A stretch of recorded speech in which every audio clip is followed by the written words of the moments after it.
Welcome to mister Tamil channel. இந்த வீடியோல நம்ம 2002ல ரிலீஸ் ஆன அன்ஃபெய்த்ஃபுல் அப்படிங்கிற ஒரு மூவியை தான் ரிவ்யூ பண்ண போறோம். இந்த படத்தோட ஸ்டோரி என்னன்னு கேட்டீங்கன்னா, புருஷன் இருக்கும்போது இன்னொருத்தரை தேடி போற ஆன்டிகளுக்கான ஒரு அற்புதமான ஸ்டோரி. சரி, படத்தோட கதைக்குள்ள போகலாம் வாங்க. படத்துல ஒரு புருஷன் பொண்டாட்டி, அவங்களுக்கு ஒரு பையன் இருப்பான். ஹீரோ பேரு எட்வர்ட், ஹீரோயின் பேரு கோனி அண்ட் அவங்களோட பையன் பேரு சார்லி. படம் ஆரம்பிக்கும் போது அப்படியே ஒரு வீட்டை காட்டுவாங்க. உள்ள எட்வர்ட், கோனி அண்ட் சார்லி 3 பேரும் சும்மா ஏதோ பேசிட்டு இருப்பாங்க. அப்புறம் புருஷனையும் பிள்ளையையும் கிளப்பி ஸ்கூலுக்கு தாட்டி விட்டுட்டு ஹீரோயின் கிளம்பி ஆபீஸ் போற வழியில செம்மையா காத்தடிக்கும். அப்பதான் செகண்ட் ஹீரோவோட என்ட்ரி. ஹீரோயின் மேல ஹீரோ மோதி ஹீரோ மேல ஹீரோயின் விழுந்துருவா. அப்படி விழுந்ததுனால ஹீரோயினோட முட்டில அடிபட்டுரும். உடனே ஹீரோ என்ன பண்ணுவானா, என்னோட வீடு இங்கதான் இருக்கு, வந்து உன்னோட பொண்ணுக்கு மருந்து போட்டு போன்னு சொல்லுவான். அவளும் அவனை நம்பி அவனோட வீட்டுக்கு போவா. உள்ள போனா நிறைய புக்ஸ் எல்லாம் இருக்கும். உடனே ஹீரோயின், நீங்க ரைட்டரா அப்படின்னு கேட்பா. அதுக்கு ஹீரோ, இல்ல நான் புக்கெல்லாம் சேல் பண்ற டீலர் அப்படின்னு சொல்லுவான். அப்புறம் செகண்ட் ஹீரோயினை பார்த்தா அங்க பாத்ரூம் இருக்கு, அதுலயே மருந்து இருக்குன்னு சொல்லி போக சொல்லுவான். அவளும் போய் மருந்து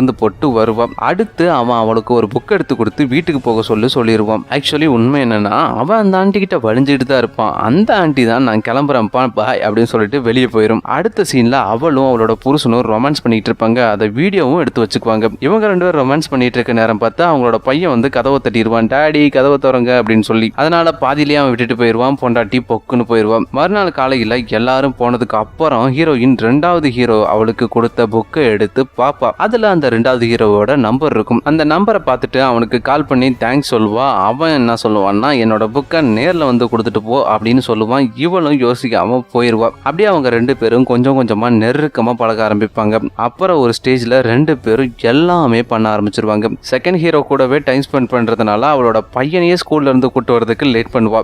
இதனால அவளோட புருஷனுக்கு அவன் மேல லைட்டா டவுட் வந்துடும். அதே நேரத்துல இவங்க 2 பேரும் ரெஸ்டாரண்ட்ல கொஞ்சி பேசிட்டு இருக்கும்போது ஒருத்தன் பார்த்துருவான். அதை அப்படியே அவளோட புருஷன் கிட்ட போய் சொன்னதுனால டவுட் கன்ஃபார்ம் ஆகிரும். அட் தி சேம் டைம் 2வது ஹீரோ இன்னொருத்தி கூட நெருக்கமா ரொமான்ஸ் பண்ணிக்கிட்டு இருக்கிறத ஹீரோயின் பார்த்து கடுப்பாகி, இனி இந்த ரிலேஷன்ஷிப் எனக்கு தேவையில்ல, என்னை விட்டுரு அப்படின்னு சொல்லி கத்திட்டு போயிருவா. அவ மேல டவுட் ஆன ஹீரோ அவ பின்னாடியே வந்து அவ போனதுக்கு அப்புறம் அவளோட 2வது புருஷன் கிட்ட போய் பேசுவா. அவன் உன் பொண்டாட்டிய ஒழுங்கா உனக்கு வச்சுக்க தெரியல, இப்போ என்ன வந்து கேக்குறியா, மயிறு போடா அப்படின்னு சொல்லிடுவான். ஹீரோவும் செகண்ட் ஹீரோ கிட்ட வந்து கெஞ்சி பார்ப்பான். எங்களுக்கு ஒரு பையன் இருக்கான், தயவு செஞ்சு என் பொண்டாட்டியை விட்டுரு, இதுக்கப்புறம் அவளை தொல்லை பண்ணாதா அப்படின்னு சொல்லி பார்ப்பான். ஆனா அவன் வந்துட்டு எதையுமே காதுல வாங்க மாட்டான். போப்பா போய் உன் பொண்டாட்டியை ஒழுங்கா பாத்துக்க, என்னாலலாம் அவளை விட முடியாது, உன்னால முடிஞ்சதை பார்த்துக்கணும் செகண்ட் ஹீரோ திமுறா பேசுவான். இதனால கடுப்பான ஹீரோ என்ன பண்ணுவான்னா, அங்கிருந்து ஒரு கண்ணாடி உருண்டை எடுத்து தலையில ஒரே அடி, அவன் செத்தே போயிடுவான். அதுக்கப்புறம் அங்க இருந்த எவிடன்ஸ் எல்லாத்தையுமே அழிச்சிட்டு அவனோட பாடியை தூக்கி குப்பையெல்லாம் போடுற ஒரு இடத்துல கொண்டு போய் போட்டுருவான். அவன் செத்ததுக்கு அப்புறம் போலீஸ் விசாரிக்க ஆரம்பிப்பாங்க. ஹீரோயின் தான் அவனை போய் கடைசியா பார்த்த ஒரு ஆளுங்க அப்படிங்கறதுனால ஹீரோயின் மேல டவுட் வந்து அவளை விசாரிக்க ஆரம்பிப்பாங்க.